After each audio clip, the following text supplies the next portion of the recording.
Hari ini kita mau membahas tentang neuroanatomi. Sebelumnya untuk Irfan, kamu tahu kalau otak itu dibagi berapa apa aja?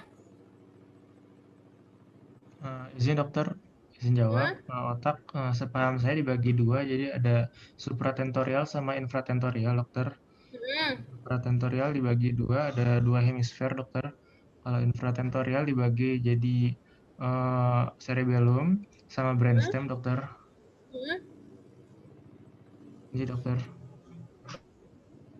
Oke, coba ya. Jadi neuroanatomi ini dari sekarang untuk periode ini nanti yang ngasih bimbingan kelompokku ada Dokter Ari, aku, Dokter Hayu, Dokter Ria, sama Dokter Nina.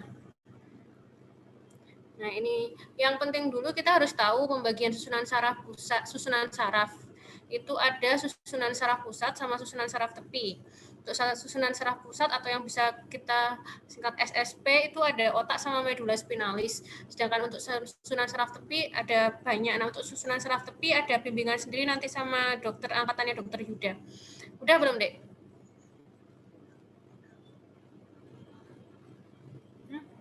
Udah bimbingan saraf tepi belum? Sudah, oke. Jadi untuk yang saraf tepi enggak aku bahas terlalu dalam sini. Nah, ini untuk pembagiannya sendiri yang tadi susunan saraf pusat. Susunan saraf pusat tadi ada otak sama medula spinalis. Nah, otak sendiri itu dibagi banyak banget. Jadi misalnya ini telencephalon, kemudian dibagi lagi menjadi beberapa macam, terus di encephalon ada talamus, hipotalamus, epitalamus, subtalamus, kemudian ada mesencephalon, ada rhombencephalon. Nanti bisa dibaca, kemudian yang medula spinalis dibagi menjadi substansia alba dan substansia grisea. Ini secara singkat, jadi susunan saraf pusat ada cerebrum, cerebellum, ada brainstem, kemudian ada spinal cord. Nah, yang penting ini jadi otak itu dibagi beberapa lobus. Ini ada lobus temporal, nih, yang biru, kemudian lobus parietal, kemudian ada lobus occipital dan lobus temporal. Ines ya, tahu nggak fungsinya lobus temporal buat apa? Temporal itu buat ini dok, pendengaran, memori, terus kayak biasanya kalau misal lesinya bisa jadi afasia sensorik dok. Itu lesi di mana kalau afasia sensorik? Temporal. Area berapa? Wernicke dokter. Area berapakah itu? Area ini dua-dua.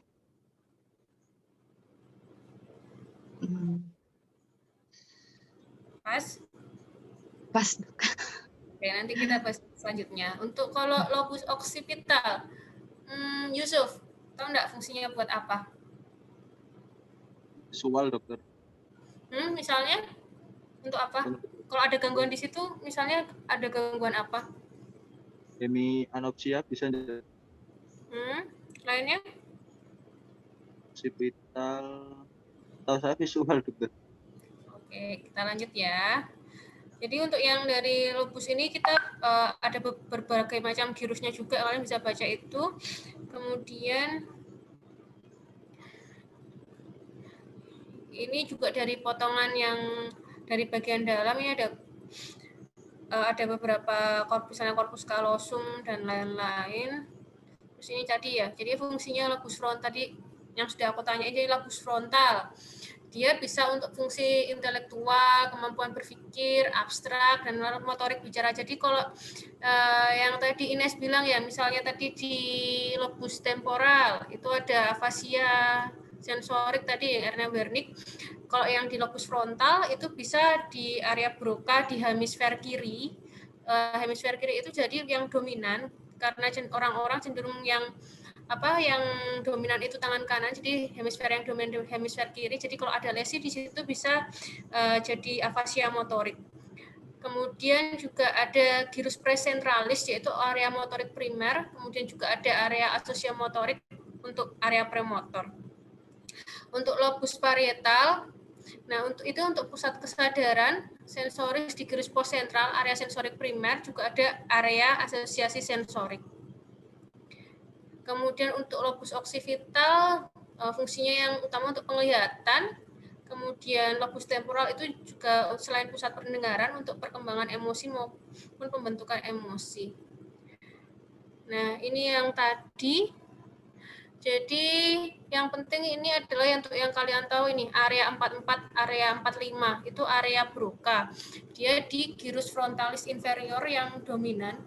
Bila ada lesi di situ, misalnya stroke kena di situ, nanti bisa muncul afasia motorik. Afasia motorik itu apa, Vina?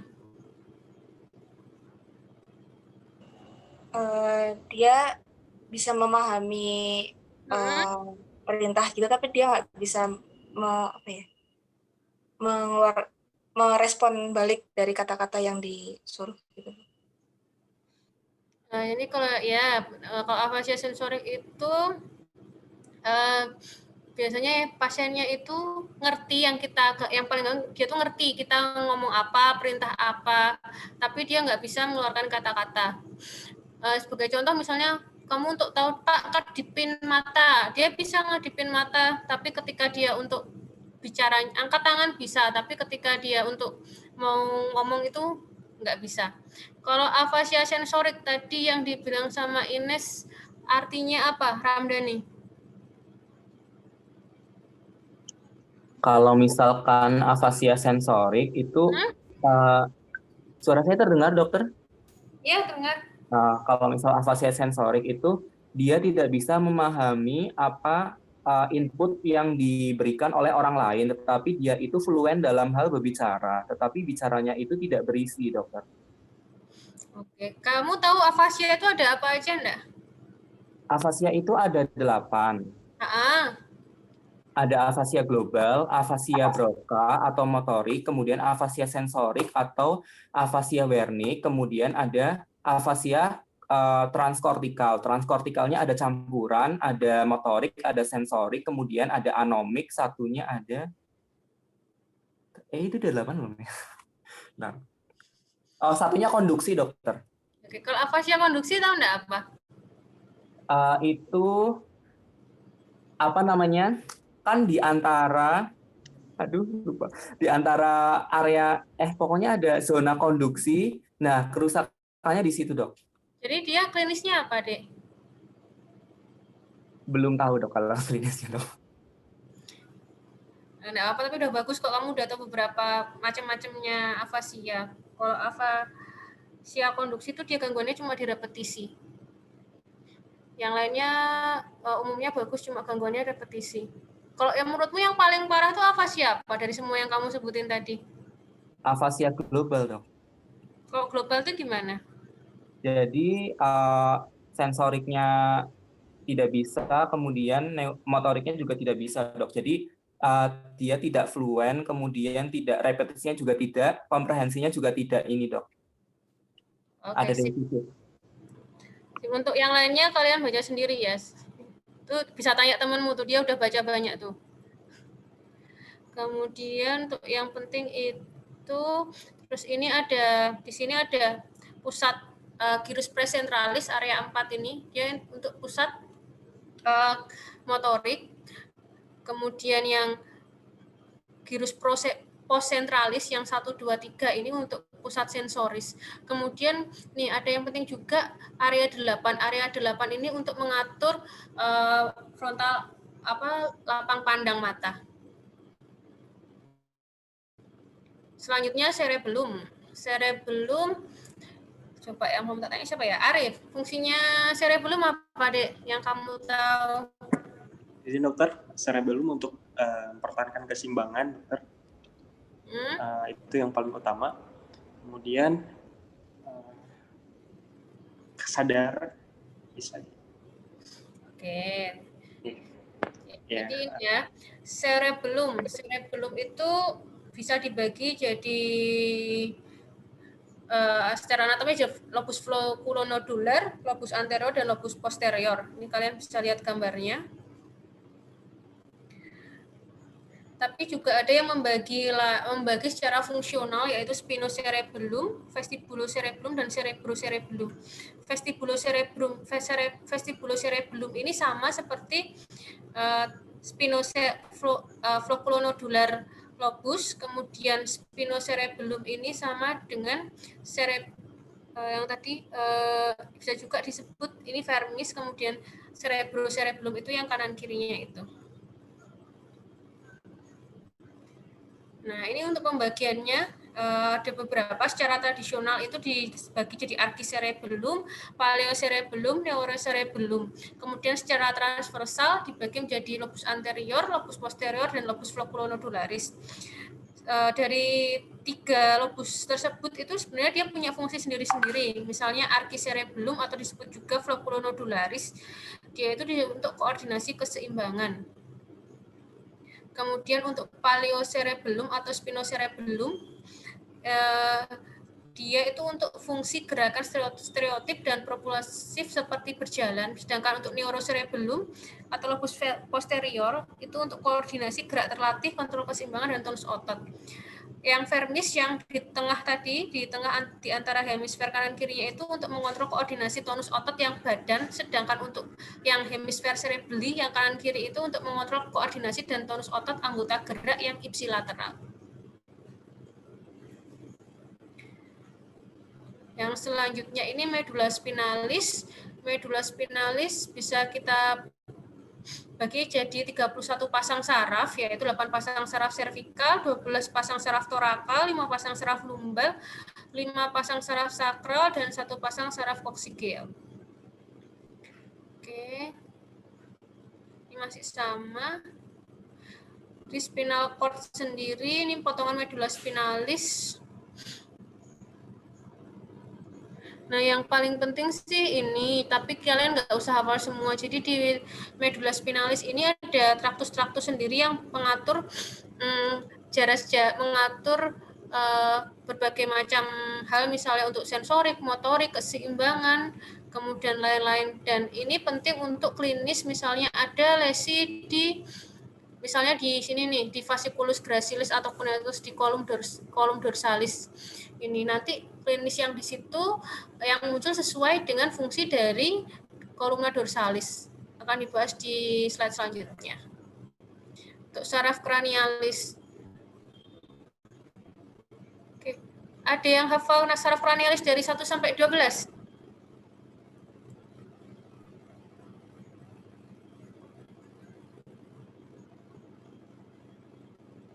Apa enggak? Saraf 1 apa, Dek? Irfan? Olfaktorius, dokter. Oke, saraf 2? Optikus, dokter. Saraf 3? Saraf 3, izin, dok. Okulomotor, dok. Apa? Troklear kalau nggak salah ya, dok. Ramdhani, saraf kelima, 6, 7, tahu? 5 trigeminus, 6 abdusen, 7 facialis, dokter. Oke. Arif, 8, 9.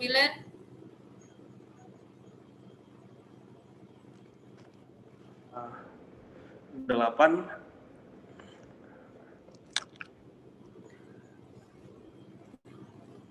7 facialis, 8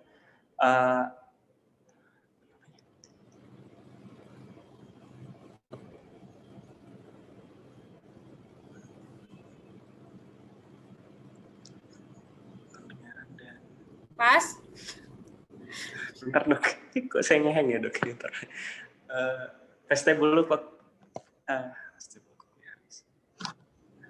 Vestibulum cochlearis. 9.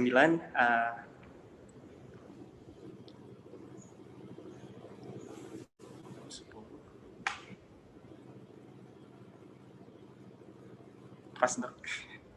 Pas. Vina, bantu dong tuh temannya. 8 vestibulum cochlearis, 9 glossopharyngeus, 10 vagus. Oke, ini 11, 12. 11 aksesori, 12 hipoglossus. Aksesori buat apa? Buat SCM sama back muscle yang cervical. Trapezius. Oh, Motor dok, motor function buat Buat apa? Otot apa? otot sternocleidomastoideus dan trapezius yang di upper back. Yes? 12 hipoglossus itu buat pengaturan muscle di tang, di lidah, dok. Oke.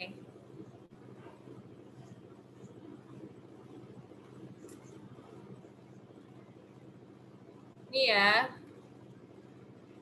Jadi tadi ini kalian ada nyanyiannya gitu nggak sih? Nervus ini? Waktu ospek nggak disuruh nyanyiin ini? Belum dokter. Apa? Masa nggak ada sih? Ada dokter. Ada nggak? Taunya apa setelah masuk anatomi? Apa? Saya waktu ospek kayak disuruh nyanyi. Tapi ada kan nyanyiannya? Ya, tahu dok. Ya, gampang sih dinyanyiin sih. Jadi ini singkat ya untuk saraf 1 olfaktori, fungsinya untuk penghidup. Kalau untuk yang nervus 2 optikus, nervus optik secara garis besar ya untuk penglihatan, untuk mengatur kayak lapang pandang, kemudian ya intinya untuk penglihatan sih. Untuk 3, 4, 6 itu untuk pergerakan mata. Kemudian untuk yang udah pemeriksaan fisik tadi. Sudah dokter. Nah, sudah kan di pemeriksaan fisik pasti sudah diajarin untuk pemeriksaan nervus-nervus ini. Kemudian kalau nervus 7 lesi yang paling sering apa biasanya? Yang kalian tahu? UMN dokter. Kalau Bell's palsy itu UMN apa LMN? LMN dok. Bedanya sama UMN apa? Lesi nervus 7 LMN dan nervus 7 UMN. Alisnya dokter. Apa? Dari pergerakan alisnya dokter.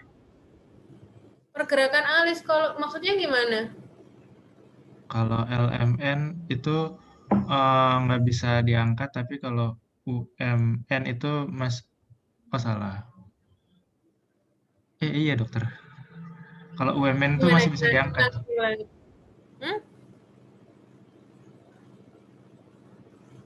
Iya dok. Yang bisa sih gimana? Ramdhani dokter jago dokter.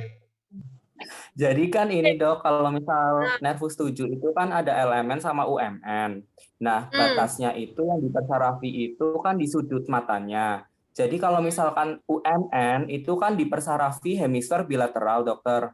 Jadi kalau misalkan ada kerusakan, satunya itu tidak bermanifestasi karena dipersarafi hemisfer bilateral. Tapi kalau yang LMN itu kan setelah keluar dari motor neuron itu jarasnya itu tunggal, makanya lesinya itu bisa separuh dari muka, dokter. Ya, misalnya apa kalau yang LMN? Bell's palsy, dok. Kalau yang UMN?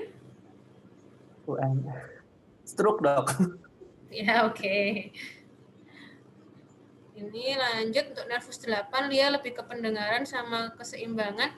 Contohnya untuk pemeriksaan pendengaran apa yang kalian tahu? Pakai apa? Pakai garpu tala, dok. Kalau yang misalnya yang kalian tahu deh namanya pemeriksaan apa? Swabach Weber Rina. Oke. Kemudian kalau nervus 9 10 9 itu untuk sensori dari lidah, kemudian dia juga untuk fungsi seperti menelan kayak gitu, sama nervus 10 sih. Kemudian nervus 11 tadi yang udah disebutin sama Ines, nervus 12 juga udah. Untuk pemeriksaannya sudah kalian pelajari kan ya. Oke. Nih, terus kemudian selanjutnya ini namanya yang sistem neuromuskular yang kita bagi jadi dari saraf dan otot, ada UMN dan LMN. Kalau UMN sendiri itu bisa dibagi lesi di piramidal dan ekstrapiramidal. Untuk LMN ini nanti dibahas lebih lanjut yang di saraf tepi itu ya. Jadi LMN dia maksudnya. Kalau UMN, bedanya UMN sama LMN apa? Misalnya kalau ada lesi UMN atau LMN, Yusuf. Beda dari apanya ya, Dok? UMN sama LMN klinisnya. Oh, kalau UMN hiperrefleks dokter, terus refleks patologis muncul, hipertonus juga. Kalau yang LMN kebalikannya, Dok. Kebalikannya itu gimana? Hipotonus, terus hiperrefleks, tidak muncul refleks patologis.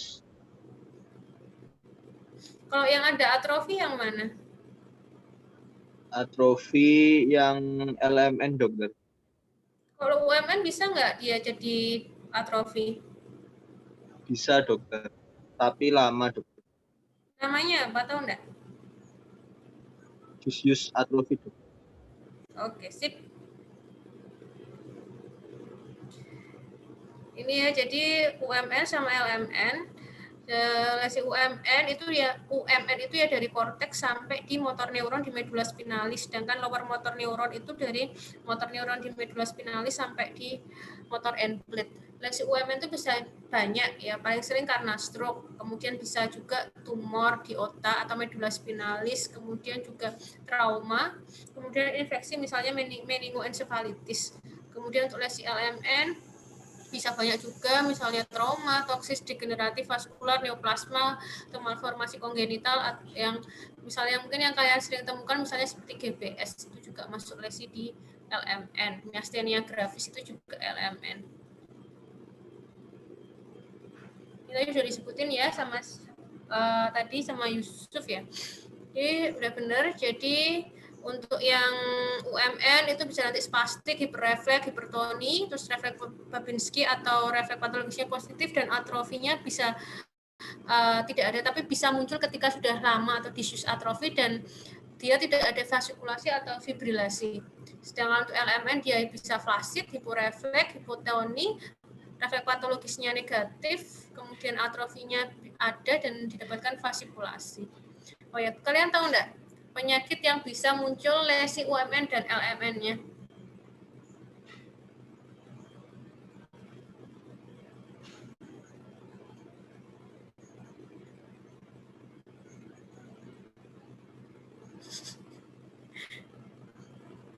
Pas. Ada ALS, Dek. ALS, amyotrophic lateral sclerosis. Dia itu bisa muncul lesi UMN dan LMN. Tapi untuk kalian sekedar tahu aja sih. Nanti kalau misalnya ada penyakit enggak yang bisa muncul UMN dan LMN, ada. Sorry. Nah, ini untuk sistem piramidal. Ini yang paling sering aja ya, Dek. Aku bahas traktus yang paling sering yaitu traktus kortikobulbar dan traktus kortikospinalis. Jadi untuk traktus kortikobulbar itu dia mempersarafi untuk otot-otot nervus cranialis, sedangkan traktus kortikospinalis itu untuk otot-otot anggota gerak. Ini traktus kortikobulbar mendapat inervasi bilateral dari kedua korteks cerebri kecuali nervus cranialis 7 dan 12. Jadi ini yang menjawab kenapa tadi siapa yang jawab? Ramdhani ya, yang nervus 7 LMN dan UMN tadi. Jadi kalau nervus 7 itu area di atas sudut mata itu mendapat inervasi bilateral, sedangkan di bawah sudut mata mendapat inervasi unilateral. Sedangkan nervus 12 inervasinya unilateral. Makanya sering ketika pasien stroke ada pasien stroke, nervus 12 dan nervus 7 ini yang sering kali muncul gejalanya. Ini untuk traktus kortikospinalis. Maaf sebentar. Untuk traktus kortikospinalis, jadi kortikospinalis ini dibagi menjadi dua, yaitu kortikospinalis lateral dan kortikospinalis anterior. Jadi awalnya itu dari korteks motorik di gyrus presentralis, kemudian dia akan ke corona radiata, kemudian ke kapsula interna posterior, kemudian sampai di pedunculus cerebri dan sampai di depossatio pyramidum. Ini ada yang menyilang, ada yang enggak. Yang 85% sampai 90% menyilang akan menjadi traktus kortikospinalis lateralis yang ini berfungsi untuk menginervasi dari cervical, lumbal atau sakral. Sedangkan 10-5% ini tidak bersilangan menjadi kortikospinalis anterior berakhir di ketinggian servikal maupun toraks. Selanjutnya, sorry, mulai.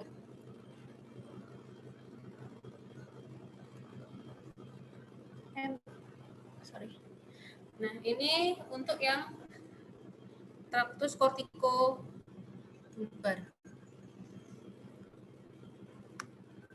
Traktus kortikobulbar, jadi dia juga sama seperti dari traktus kortikospinal, dari korteks motorik, kemudian ke corona radiata, kemudian ke posterior capsula interna, tapi kemudian berpisah dengan traktus piramidalis sampai di pedunculus cerebri, kemudian sampai di pons, kemudian berputar sehingga jares kortikobulbar berada di dorsal dan berakhir di nukleomotor nervi cranialis tinggi medula spinalis. Jadi dia mempersarafi dari nervi cranialis.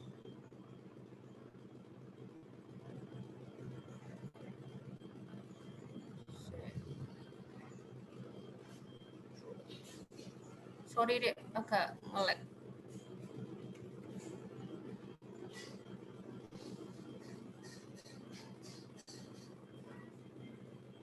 Ini yang sama seperti tadi sih, traktus kortikospinalis.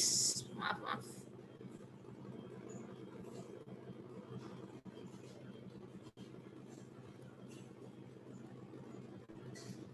Nah, oke, ini singkat hampir sama kayak tadi. Lateral kortikospinalis sama kortikospinalis anterior dan kortikobulbar.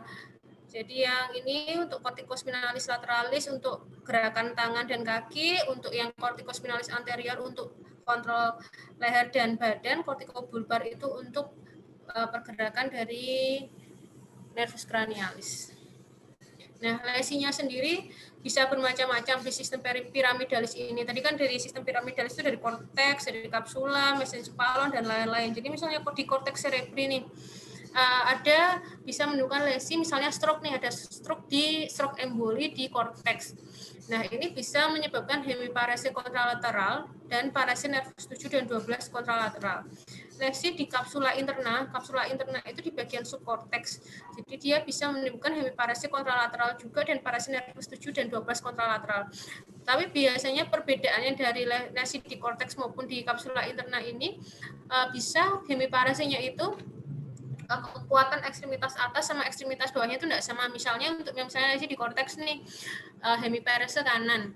Kalau di kapsula interna biasanya kekuatan motoriknya itu misalnya 3 atas 3, bawahnya juga 3. Tapi untuk lesi di korteks bisa jadi dia yang atas 1, yang bawah kekuatannya 3, kayak gitu. Kemudian untuk lesi di mesencephalon ada beberapa sindrom, misalnya sindrom Weber itu menjadi ada klinisnya hemiparese kontralateral, parese nervus 7 dan 12 kontralateral, dan parese nervus 3 ipsilateral. Untuk lesi di pons ini sebenarnya ada banyak sindrom. Ini yang sering aja misalnya sindrom Millard-Gubler dan sindrom Foveal. Untuk sindrom Millard-Gubler itu ada hemiparese kontralateral, parese nervus 6 dan nervus 7 ipsilateral. Sedangkan pada sindrom Foveal ini ada hemiparese kontralateral, parese nervus 7 ipsilateral, dan deviasi konjugat kontralateral.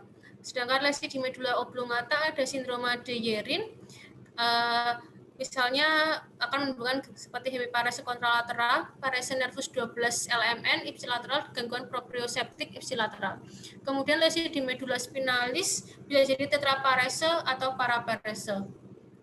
Ada yang tahu kapan ini jadi tetraparese atau paraparese? Kalau misalnya lesi di medula spinalis.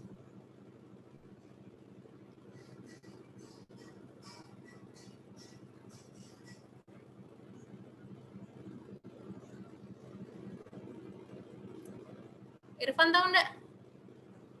Mungkin di ketinggiannya, Dok, letak ketinggian lesinya, Dokter. Misalnya setinggi apa? Mungkin kalau tetraparese itu setinggi servikal, Dok. Tapi mungkin kalau paraparese mungkin setinggi lumbal saja, Dok. Jadi kalau misalnya seringnya tetraparese itu dia di servikal, sedangkan untuk paraparese itu sekitar udah di bawah servikal. Itu biasanya sudah munculnya paraparese.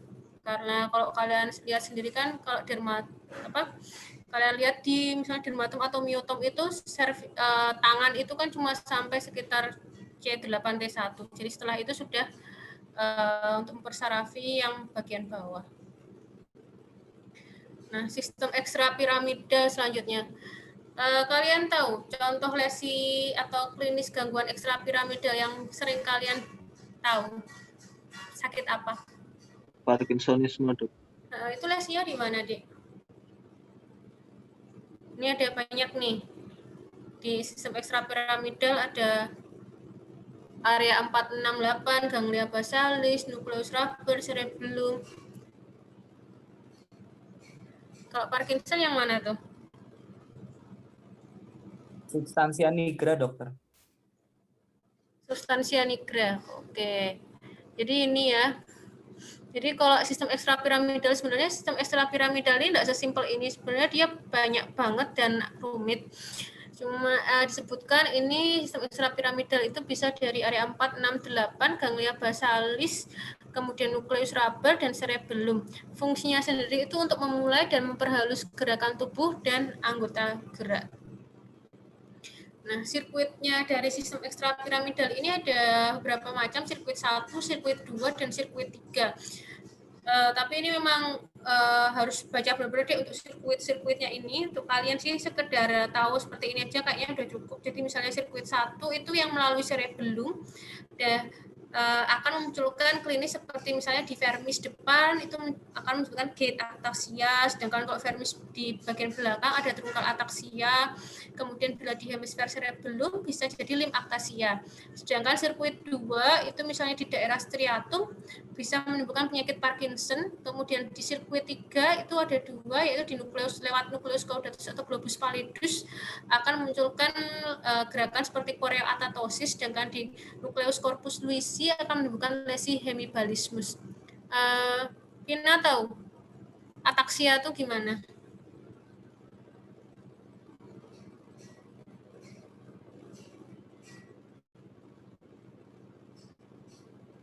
Gangguan koordinasi gitu, Dok. Kalau jadi ini memang ataksia tuh banyak. Jadi ada gait, truncal, dan limb ataksia. Kalau gait ataksia itu kayak jadi dia weight base jalannya nggak seimbang, terus langkahnya lebar-lebar seperti itu. Kalian bisa nonton di banyak di YouTube kayak gini ataksia. Kemudian kalau Parkinson, gejala yang khas apa yang kalian tahu? Ada singkatannya tuh. Siapa ya? Arif, coba Arif. Ya, Dok. Kan Pak Parkinson. Gejala paling khasnya apa namanya? Gemetar, dokter. Namanya apa gemetar? Apa ya nama lainnya?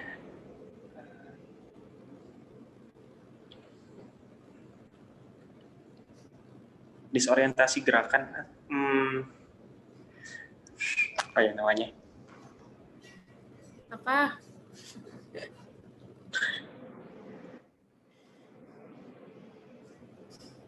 Ines bantu Nes, temennya Nes. Volunteer, gerakan volunteer. Resting tremor, terus ada rigidity, Dok. Jalannya mungkin dia kecil-kecil.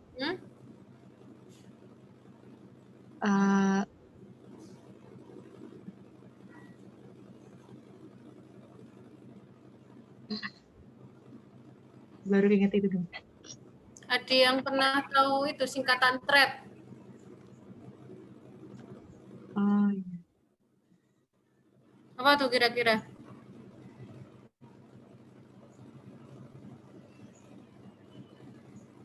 Oh, yang tremor, rigidity, terus ketemu. Ya, bradykinesia dan postural instability. Jadi kalau Parkinson itu tadi seringnya sih di tremor, tremornya itu resting tremor. Tadi ya Arif ya, gemetaran tuh namanya tremor. Ya, Dok. Gemetaran tuh tremor. Kalau yang tremor tuh ada macam-macam. Kalau lesi di cerebellum tuh bisa tremor intensi. Jadi ketika baru mau sampai tujuan, misalnya mau pegang hidung nih, pas mau sampai hidung nih baru gemetaran, itu namanya tremor intensi. Kalau yang Parkinson itu dia tremor resting tremor, jadi waktu diem gitu malah justru tremornya tambah parah. Kemudian rigiditas, kemudian akinesia atau bradykinesia yang rigiditas, akinesia, yang P itu postural instability. Kemudian ini hemibalismus. Siapa yang tahu hemibalismus apa? Ines browsing ya? Browsing dulu nggak apa-apa loh, Nes. Dok, sinyalnya agak putus-putusan. Oke. Siapa nih? Arif tahu nggak, Arif?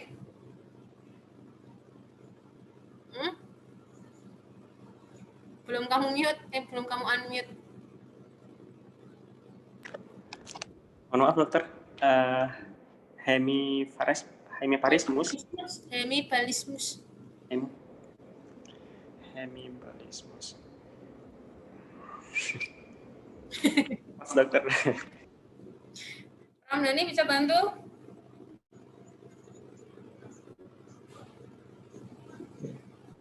Gerakan unilateral yang cepat, Dok. Biasanya khasnya dia kayak apa? Kayak misal gimana ya? Misal kakinya atau tangannya satu itu tidak terkendali gitu, Dok. Oke, jadi kalau hemibalismus itu dia gerakan involunter, jadi yang bisa dikendalikan. Biasanya kayak gerakan melempar deh, seperti gerakan melempar. Kalau yang Korea, ini kan Korea atetosis. Korea dan atetosis itu bisa berdiri sendiri atau muncul dia bareng-bareng. Kalau Korea itu gerakan involunter, kalau yang untuk kalian sih mungkin tahu seperti kayak gerakan menari, sedangkan atetosis itu lebih seperti kayak gerakan menggeliat. Gitu sih. Nanti untuk kalian sih sekedar tahu. Yang Parkinson itu penting ya untuk tahu. Kemudian untuk jarak sensori selanjutnya ini ada tractus spinothalamikus lateral anterior dan tractus lemniscus medialis atau kolumna posterior. Jadi untuk tractus spinothalamikus lateral ini untuk menghantarkan impuls atau modalitas nyeri dan suhu, sedangkan untuk spinothalamikus anterior ini untuk menghantarkan impuls sentuhan, tekanan, kemudian untuk di kolumna posterior itu untuk yang penting untuk proprioseptik.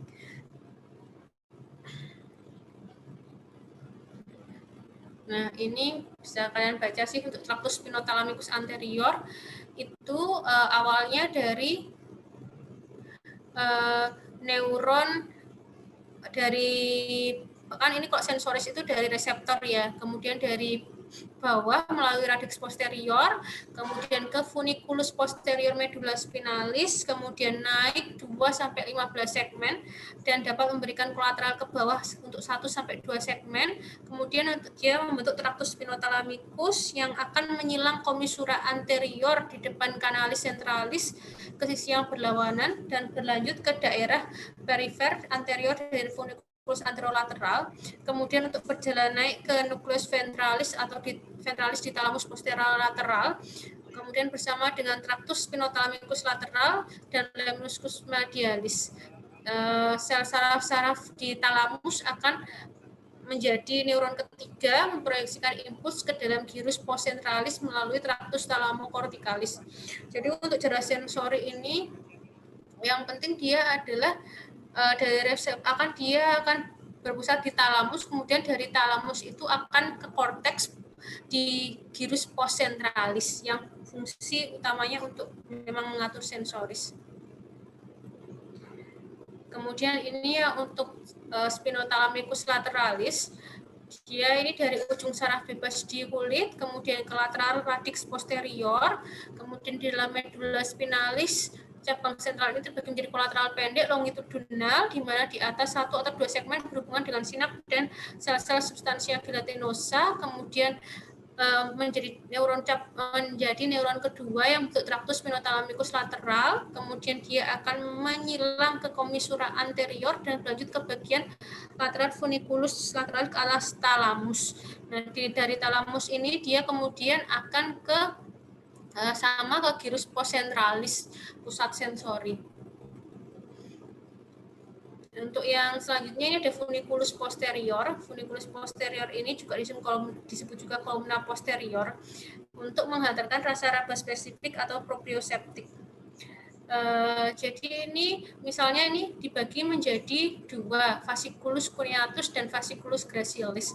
Untuk fasciculus cuneatus ini dia akan menerima rangsang yang dari anggota badan yang bagian atas, sedangkan untuk yang gracilis itu untuk anggota badan yang bagian bawah.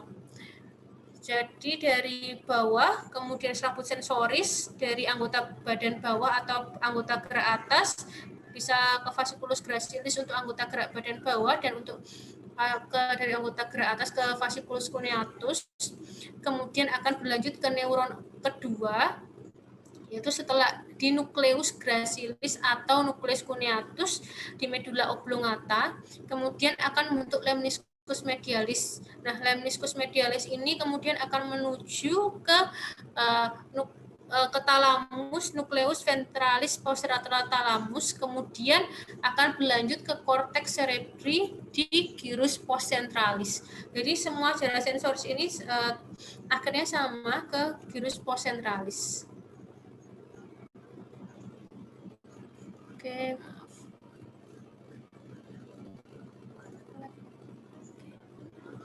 Nah, untuk lesi jarak sensoris ini seperti dari motorik tadi, jadi bisa berbeda-beda tergantung lesinya. Maaf. Untuk yang setinggi korteks itu bisa jadi hemihipestesi kontralateral. Kemudian untuk setinggi talamus, bila bagian intinya rusak akan menurunkan kepekaan rangsang ekstroseptik dan proprioseptik. Sedangkan bila seluruh inti rusak akan menyebabkan hemianestesi kontralateral atau hiperplasia atau distesia. Sedangkan setinggi batang otak bisa jadi hemihipestesi kontralateral, dan bila di pors dapat terjadi hemihipestesia alternan. Oh ya, kalian tahu enggak hemiparese itu ada berapa? Mumpung ingat.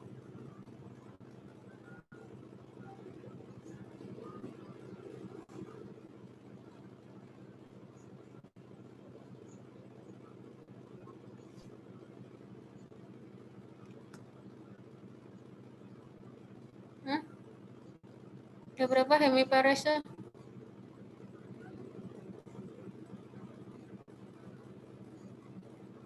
Ada 2 ya, Dok? Apa? Hemiparese tipika sama satunya, terus saya lupa namanya.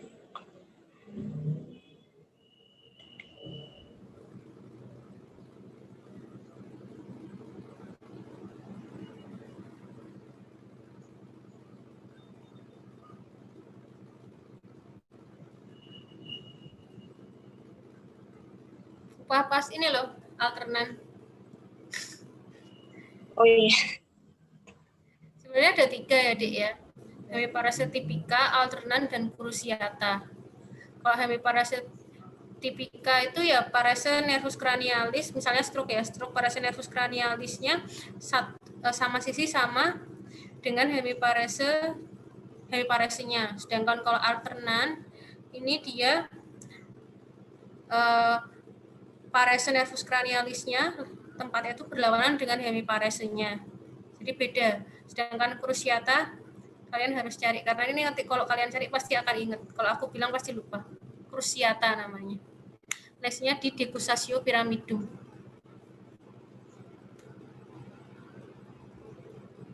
Oke, lanjut ya. Untuk ini setinggi medula spinalis. Ini kalian untuk lesi di medula spinalis sih sebenarnya memang harus hafal yang tadi, yang penampang melintang medula spinalis tadi. Karena lesi-lesinya ini akan sesuai dengan traktus-traktus yang lewat di bagian-bagian itu. Jadi misalnya nih di bagian depan setengah bagian depan tadi misalnya kan ada traktus kortiko traktus spinothalamikus. Jadi akan menyebabkan ekstroseptiknya terganggu, sedangkan proprioseptik normal, karena proprioseptik sendiri tadi untuk funiculus gracilis ataupun cuneatus dia di bagian posterior. Terus kemudian misalnya di setengah bagian belakang, nah ini ekstroseptiknya normal, tapi proprioseptiknya bilateral terganggu karena di belakang di kolumna posterior dari medula spinalis kan memang letaknya dari fasciculus cuneatus dan gracilis yang berfungsi untuk mengatur proprioseptik. Kemudian untuk setengah bagian lateral atau yang disebut dengan Brown-Schwartz syndrome, ini akan menyebabkan retroseptik kontralateral terganggu, proprioseptik ipsilateral terganggu juga, dan motorik ipsilateral terganggu. Nah, ini vaskularisasi otak. Untuk yang gambar pertama ini memang jadi otak itu dari bawah, yang gambar kiri yang merah ini dia jadi arteri vertebralis dua kanan kiri, sepasang kanan kiri akan menjadi arteri basilaris. Dari arteri basilaris ini akan membentuk cabang SCA, superior cerebral artery, kemudian cabang akhirnya akan membentuk arteri cerebral posterior. Dari arteri cerebral posterior ini kemudian ada arteri communicating posterior juga sepasang, kemudian ada arteri cerebri media sepasang, kemudian ada arteri communicating anterior dan arteri cerebral anterior.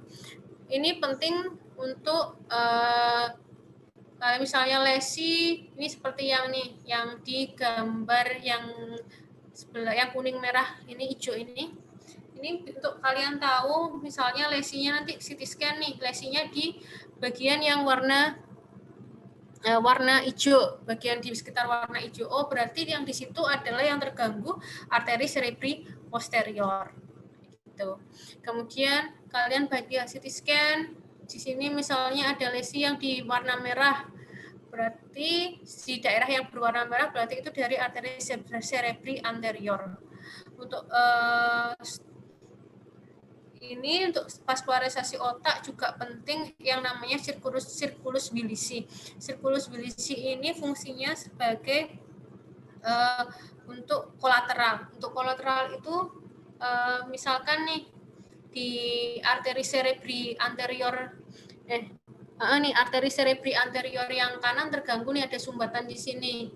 Nah, karena ada sirkulus bilisi ini, daerah yang dipersarafi arteri cerebral anterior masih bisa dapat aliran dari arteri communicating anterior. Jadi misalnya ada sumbatan di kanan sini nih, tapi dia mendapat dari sini nih. Jadi daerah-daerah yang dipersarafi masih mendapat vaskularisasi. Itu contohnya sih. Kemudian sirkulus bilisi sendiri itu terdiri dari arteri cerebri posterior kanan kiri, arteri komunikan posterior, arteri coletus interna, arteri cerebri anterior, dan arteri komunikan anterior. Yang perlu diingat, arteri cerebri media ini tidak termasuk ya, Dek. Oke. Meiningen terakhir nih. Siapa ya? Vina, coba. Meiningen ada apa aja lapisan Meiningen? Dura mater, arachnoid, sama pia mater. Yang paling atas yang mana? Yang paling dekat tulang? Dura mater. Dura mater. Oke. Ini ya, Meiningen. Ada dura mater, arachnoid mater, dan pia mater. Di arachnoid mater ini ada aliran cerebrospinalis atau LCS. Ada yang tahu LCS itu mengalirnya dari mana ke mana? Aliran LCS.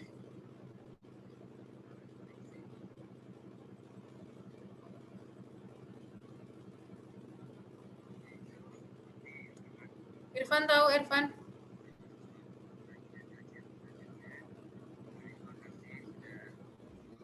Dari ventricle, Dok. Ventricle mana ke mana? Lateralis. Terus ke ventricle 3 ya, Dok. Habis itu Lewat apa? kurang tahu, Dok. Ines bisa bantu? Seingat saya, Dok, itu dari plexus choroidal, dari ventricle lateral, terus lewat foramen interventricle, saya lupa namanya, terus nanti ke ventricle yang tersier, terus nanti yang ke ventricle yang keempat, nanti masuk ke yang apa sih, yang Magendie dan Luska kayak itu, ke subarachnoid, terus nanti ke sinus sagittalis. nanti akhirnya ke vena jugularis, Dok. Saya yang dari subarachnoid lupa, Dok. Ini ya. Jadi benar ya tadi Ines ya, benar lumayan nih dari plexus choroideus. Jadi dia menghasilkan tuh plexus choroideus, kemudian di ventricle lateral, kemudian ke foramen interventricularis Monro namanya. Kemudian dia akan ke ventricle 4 melalui aqueductus sylvii, kemudian ke ruang subarachnoid dari ventricle 4 itu ke ruang subarachnoid lewat foramen Magendie dan Luschia, kemudian akan bersirkulasi mengenai bagian otak dan medulla spinalis, kemudian akan diabsorpsi kembali oleh granulasis arachnoid. Itu sih. Kayaknya udah. Masih ada yang mau ditanyain nggak, Dek?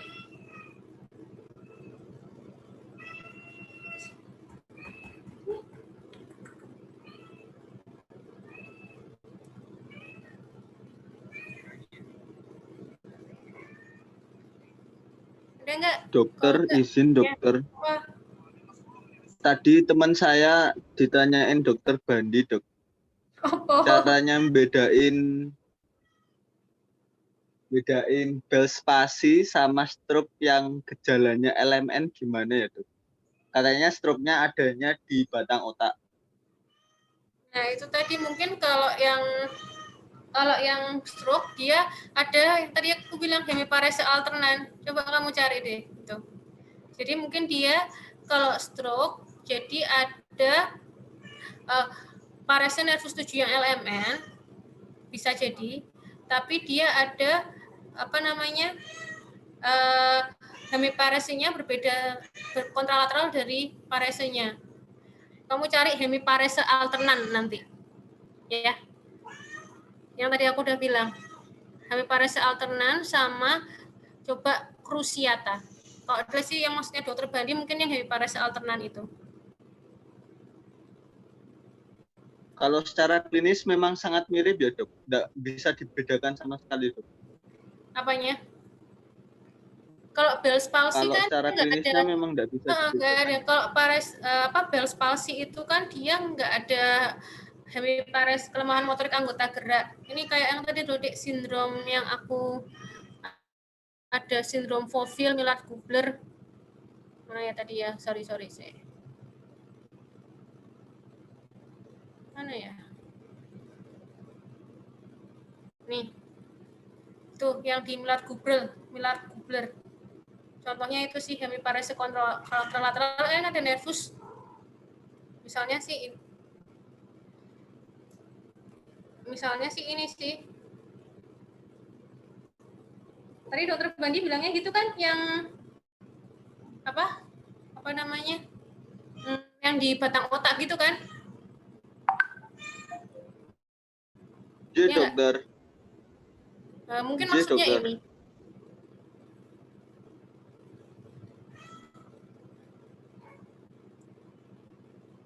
Jadi ada hemiparese alternan.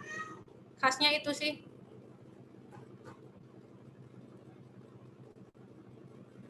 Yang mau ditanyain lagi?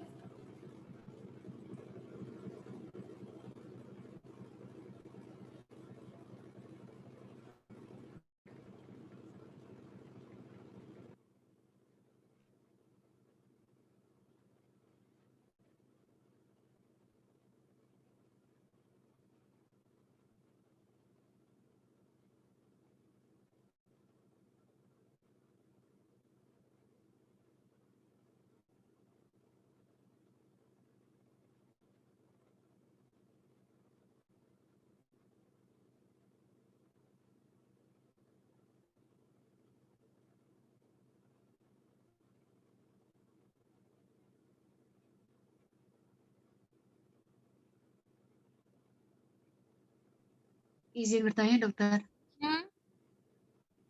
Saya pernah baca sekilas gitu, dok, yang buat spastik di lesi UMN itu buat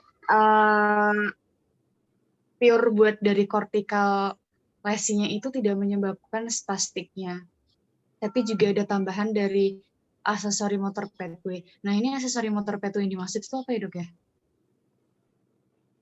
Gimana maksudmu?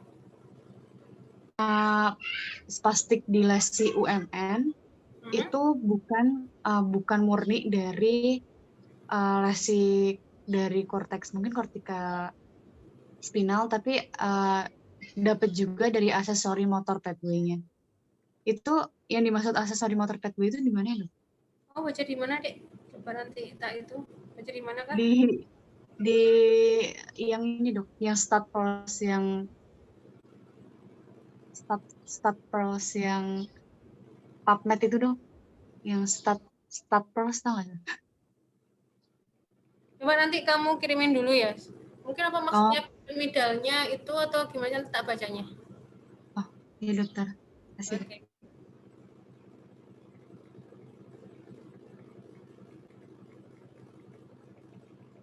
Dan lagi?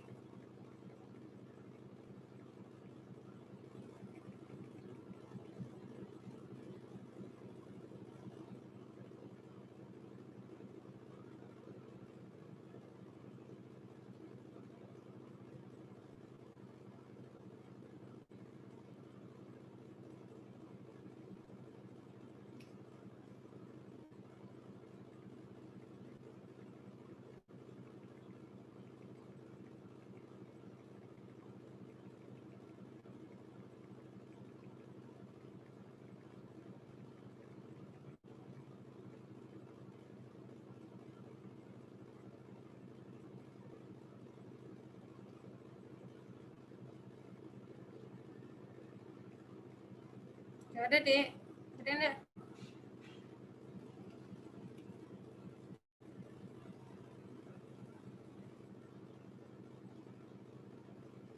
Sepertinya tidak ada, Dok. Still ya. Nanti yang aksesori motor pathway kirimin ke aku ya, Dek, biar tak baca. Iya, dokter.